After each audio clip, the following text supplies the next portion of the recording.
सपने हैं लहरे, मंजिले हैं दूर, युवा तुम कुड़िया, हाथ तेरा मिल।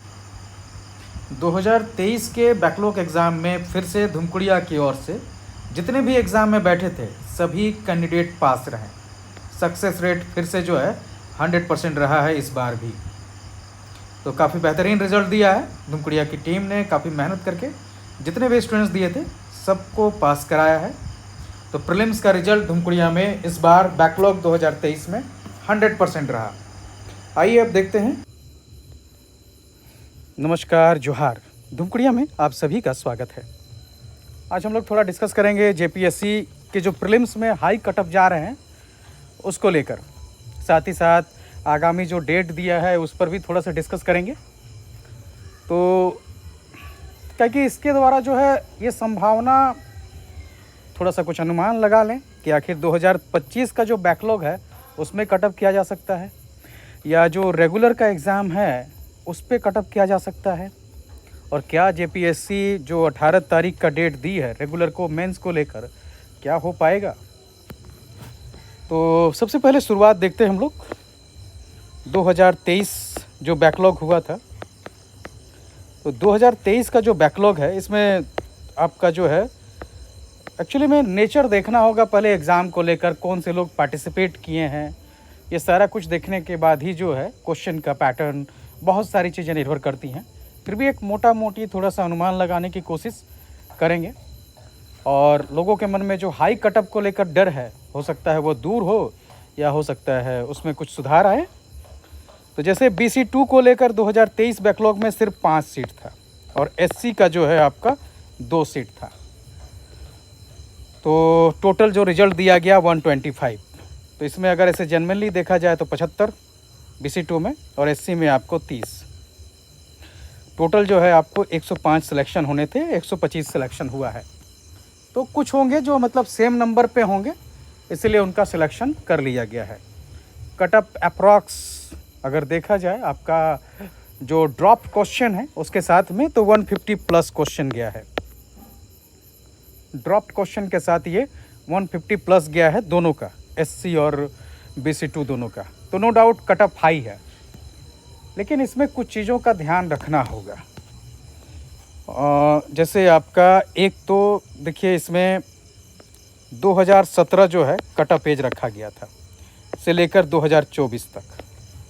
तो मतलब 17 अगस्त 2017 में जिनका पूरा हुआ, 18, 19, 20, 21, 22, 23, 24, यानी करीब करीब जो है 8 साल के कैंडिडेट इसको भर सकते थे।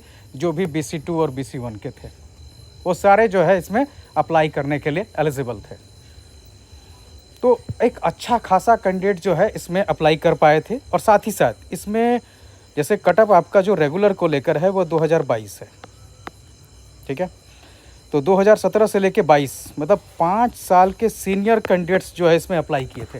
नो डाउट वो वैसे कैंडिडेट है जो 5वीं 6ठी जेपीएससी से लगातार एग्ज़ाम दे रहे हैं और उनमें काफ़ी क्षमता भी है। झारखंड का जो भी परीक्षा का पैटर्न है उसको काफ़ी अच्छे तरीके से उन्होंने समझा भी है। और BC2 जैसे हैं, BC2 में जो कैटेगरी है ये डोमिनेट करती है एग्ज़ामों में, झारखंड के परीक्षाओं में, ये भी एक बात है।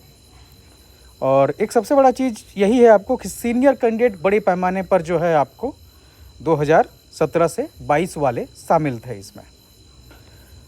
इस लिहाज से जो है कटअप आपका 150 प्लस क्वेश्चन गया।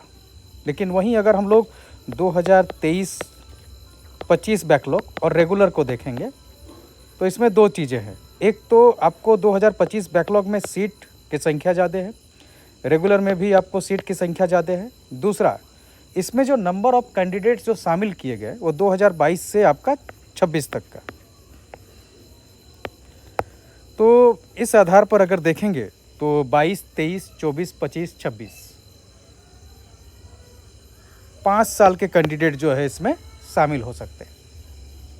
इसके अलावा क्या है कि जो एक बड़ा वर्ग था सीनियर कैंडिडेट्स का वो इसमें बाहर है दोनों परीक्षाओं में, जो कि हाई नंबर ला सकते थे। जिनके पास क्षमता था कि वो 150 प्लस जो है कई दोनों एग्ज़ाम में कर सकते थे, कई लोग ऐसा कर सकते थे।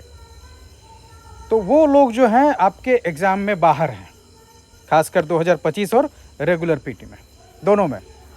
दूसरी बात क्या है कि सीट भी आपको इसमें ज़्यादा है, दोनों में अपने अपने कैटेगरीज में जो है। एक तो इसमें जनरल सीट जो आपका 103 है, तो अच्छा खासा सीट है इसके हिसाब से देखा जाए तो। जैसे बैकलॉग 2023 का जो बैकलॉग था उसके हिसाब से देखा जाए तो 103 सीट है, कहाँ 7 सीट और कहाँ 103 सीट, तो बहुत ज़्यादा सीट है उसके हिसाब से। और 2025 के बैकलॉग में भी जो है आपको 45 सीट है, तो काफ़ी ज़्यादा है। उसमें भी आपको BC1 में 14 और BC2 में जो है 11 सीट है। तो एक तो सीनियर्स का दबदबा इसमें दोनों में देखने को नहीं मिलेगा, और ख़ासकर रेगुलर में तो कम से कम अभी एज जो रिलैक्सेशन दिया गया है उसके कारण कुछ कैंडिडेट 200-300 लोग जो हैं उसमें शामिल हैं अभी जो एग्ज़ाम दिए हैं। लेकिन बैकलॉग में तो किसी को एज रिलैक्सेशन मिला ही नहीं है। तो 2017 से 22 के बीच का कोई भी कैंडिडेट शामिल नहीं है इस पे। तो ये एक बड़ा जो है कारण बनेगा आपका 2025 के बैकलॉग में कटअप को डाउन करने के लिए।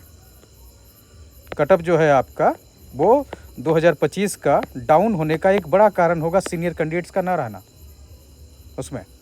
रेगुलर में भी कुछ लोग शामिल हैं, बाकी कोर्ट का डिसीजन इन सब पे निर्भर करेगा कि क्या होता है उसको लेकर।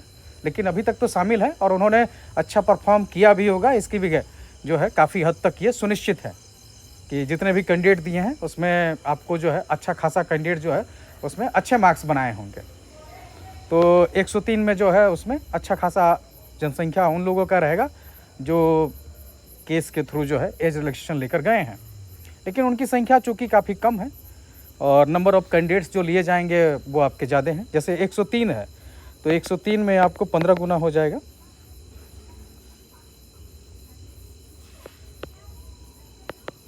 करीब करीब इतना से ज़्यादा मान के चलिए हर कैटेगरी का है, तो कम से करीब करीब जो है आपका 1700 से 1800 रिजल्ट आएंगे।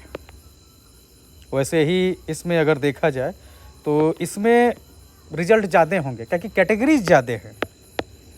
तो इसके हिसाब से जो है इसकी तुलना में देखा जाए तो इसमें जो सेम नंबर वाले कैंडिडेट ज़्यादा होंगे। तो 45 का अगर आप इसमें देख लेते हैं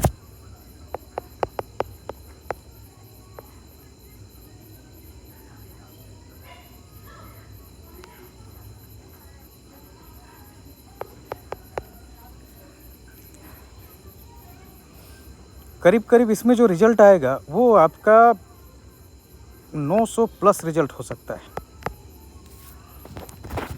बैकलॉग में। तो काफ़ी बड़ा मात्रा में रिजल्ट बैकलॉग में ज़्यादा रिजल्ट रहेगा तुलनात्मक तौर पर अगर देखा जाए तो रेगुलर से, अनुपातिक दृष्टि से, क्योंकि वहाँ पर सेम नंबर जो है कैटेगरीज के वो आने के चांसेस ज़्यादा हैं। जबकि रेगुलर वाले में क्या होगा आपका BC2 हो गया या BC1 हो गया, SC के चूँकि सीट कम है, ये तीनों का या फिर जो है इनके मार्क्स एक ही रहने की संभावना है। EWS का भी मार्क्स एक हो सकता है, उसका भी संभावना है। तो इसकी संभावना काफ़ी ज़्यादा है क्योंकि सीट कम है उनके रिजर्वेशन कैटेगरीज में, तो इसलिए इनका जो है नंबर सेम रहेगा। लेकिन जो बैकलॉग वाले में जो है आपको अलग अलग कैटेगरीज हैं, तो वहाँ पर जो है अलग अलग उनका सबका कटअप आएगा। तो सेम नंबर जो लास्ट नंबर रहेगा उसमें ज़्यादा लोगों के शामिल होने की संभावना ज़्यादा है। तो 900 प्लस जो है आपके 2025 के रिजल्ट आएंगे। तो एक तो रिजल्ट ज़्यादा मिल रहा है, प्लस वहाँ पर सीनियर कैंडिडेट्स बिल्कुल गायब है, और नंबर ऑफ कैंडिडेट जो शामिल हुए थे वो भी संख्या कम रही है। टोटल 45 वाले सीट पे 32,000 फॉर्म करीब गिरा था, जैसे न्यूज़पेपर में आया था। और अगर 70% भी अगर इसमें शामिल हुए हैं तो करीब मान के चलिए 25,000 करीब शामिल हुए होंगे। अब 25,000 में भी अलग अलग कैटेगराइजेशन कर सकते हैं उसको। तो इस लिहाज से जो देखा जाए तो 2025 का बैकलॉग का कटअप जो है वो नीचे रहने वाला है, वो 2023 की तरह से नहीं जाएगा बिल्कुल भी। और उसमें एक बड़ा मुद्दा पहले से मैं मतलब कहते आ रहे हैं इस चीज़ को कि सीनियर्स एक बड़ा मुद्दा है कटअप को हाई करने के लिए। तो जहाँ सीनियर्स नहीं है वहाँ कटअप हाई होंगे, इसमें डाउट नहीं। इस बात को लेकर 2025 का कटअप नीचे जाएगा। अब कितना नीचे जाएगा ये भी है इसको लेकर, तो इसका अंदाज़ा नहीं लगाया जा सकता है अभी तो कम से कम। इसको कितना नीचे जाएगा। 150 140 तो नहीं रहने वाला है, 130 भी नहीं रहने वाला है, 130 से नीचे ही जाने की संभावना है, खासकर आपका BC2 और BC1 में 130 के जो है नीचे ही जाने की संभावना है। बाकी अभी सब कुछ फाइनल कहना मुश्किल है इस चीज़ को लेकर, लेकिन हाँ कटअप जो है वो नीचे जाएंगे, सीनियर्स नहीं होने का फ़ायदा मिलेगा। और जहाँ तक आपका रेगुलर का कटअप है, तो रेगुलर में भी चूँकि यहाँ पर नंबर ऑफ़ कैंडिडेट्स ज़्यादा हैं, सीट ज़्यादा है, 2000 के करीब 1700-1800 जो है आपका सिलेक्शन होगा इसमें। तो उस आधार पर आप एक चीज़ हो सकता है थोड़ा ज़्यादा भी कैंडिडेट सेलेक्ट किया जाए, ये भी हो सकता है, लेकिन जो 15 गुना है उसके आधार पर हम लोग देखें उसी के बेस पे तो 1700-1800 के करीब रिजल्ट आएगा। तो उस हालत में जो है इसका कटअप और कोर्ट के केस पे भी निर्भर करेगा, क्योंकि अगर जैसे सीनियर्स के जो नंबर मतलब उसमें चले जाते हैं तो उसका एक अमाउंट है 100 के करीब उसमें कैंडिडेट्स आ जाएंगे, हो सकता है ज़्यादा भी हो, ये भी संभावना है इसको लेकर। तो उतने नंबर्स जो हैं सीनियर्स रहेंगे। बाकी उसके बाद तो कटअप यहाँ भी जो है बहुत ज़्यादा नीचे तो नहीं जाएगा, लेकिन बैकलॉग 2023 की तरह से नहीं रहेगा, उतना हाई कटअप नहीं जाएगा। हाँ 130 के अप्रॉक्स जो है इसका कटअप हो सकता है, 130 प्लस रहे इसकी संभावना है।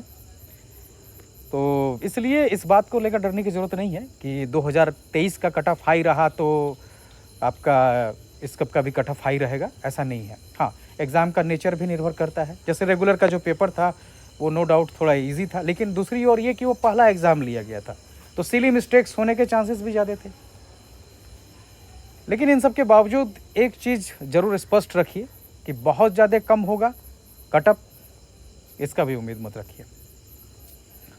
कोई ड्रामेटिक चेंज नहीं आने वाला है कि आपका कटअप 120 चला जाए या फिर उस तरह से नहीं, उसकी भी संभावना काफ़ी कम है। अब जैसे बैकलॉग का कटअप 130 प्लस रह सकता है BC2 BC1 के लिए उसमें, या 130 से थोड़ा नीचे रह सकता है इसमें। रेगुलर का कटअप जो है आपका जनरल का वो 130 प्लस रह सकता है, इसकी संभावना काफ़ी ज़्यादा है।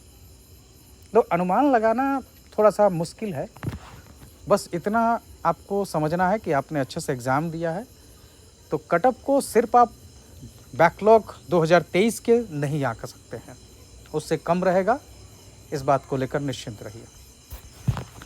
अब जो एग्ज़ाम का डेट दिया गया है 18 जुलाई से रेगुलर का, क्योंकि बैकलॉग 2023 का जो डेट दिया है 25, 26, 27, ये पूरी संभावना है कि इसमें एग्ज़ाम ले लिया जाएगा। लेकिन आपका जो बैकलॉग का डेट दिया है 18, 19, 20 को लेकर कई एग्ज़ाम इसमें हैं, तो क्या इसमें एग्ज़ाम संभव है? इस बारे में यही कह सकते हैं कि अगर रिजल्ट दे देती है JPSC 1-2 तारीख तक भी तो एग्ज़ाम ले लेगी, इसकी संभावना काफ़ी ज़्यादा है कि वो एग्ज़ाम ले लेगी। या फिर अगर बहुत ज़्यादा थोड़ा सा डिले हुआ तो 1, 2, 3 तारीख का अगस्त तक जा सकती है, या 30, 31 एक कर देगी, ये भी हो सकता है। 30, 31, 1 अगस्त, 30 जुलाई, 31 जुलाई के साथ कर लेगी। मतलब जल्दी से जल्दी जो है एग्ज़ाम ले लेने की संभावना ज़्यादा है। तो अपनी तैयारी को मजबूत धार दीजिए और कॉन्फिडेंस को बनाए रखिए, यही सबसे अच्छा है। इसके अलावा जैसे हम लोग देखेंगे 15 JPSC, अगर ये एग्ज़ाम अनुमानतः जैसे जल्दी निपट जाता है तो 15 JPSC भी संभावना है कि इसी वर्ष आ जाए, इसकी भी संभावना काफ़ी हाई है। तो 15 JPSC अगर आपका PT नहीं निकलता है तो इसी ड्यूरेशन में आप 15 JPSC के लिए भी लग जाइए। जैसे रिजल्ट आता है अपनी तैयारी कीजिए, जिनका रिजल्ट अगर नहीं हो पाता है, कुछ कारण से रुक जाता है, आप 15 JPSC के लिए लग जाइए। आपके लिए सबसे बड़ा बेनिफिट है कि एज रिलैक्सेशन आने वाले समय में शायद अब JPSC नहीं देगी, सरकार नहीं देगी, इसके चांसेस काफ़ी कम है कि सरकार एज रिलैक्सेशन देगी। तो उस हालत में उन लोगों के लिए जिनके पास एज है, जो नए कैंडिडेट्स हैं, उनके लिए 15 JPSC एक अपॉर्चुनिटी है, बहुत अच्छा अपॉर्चुनिटी है। तो आप इसमें जो है आराम से लग सकते हैं। बाकी आप अपने अनुभव और अपने विचार कमेंट करके बता सकते हैं। धन्यवाद। युवा तुम कुड़िया हाथ तेरा मिले जरूर। यूपीएससी जेपीएससी बीपीएससी का कठिन है सफर, मेहनत से लिखेंगे इतिहास, न छोड़ेंगे कोई कसर, कोई कसर। आगे बढ़ ना रुक ना हार मान, युवा का साथ लगा दी है जान। पढ़ाई का जोश दिल में उम्मीदें जगाएंगे, आईएएस आईपीएस पीडीओ हम बन के दिखाएंगे। है हमारे रास्तों में साथ युवा तुम कुड़िया का हाथ।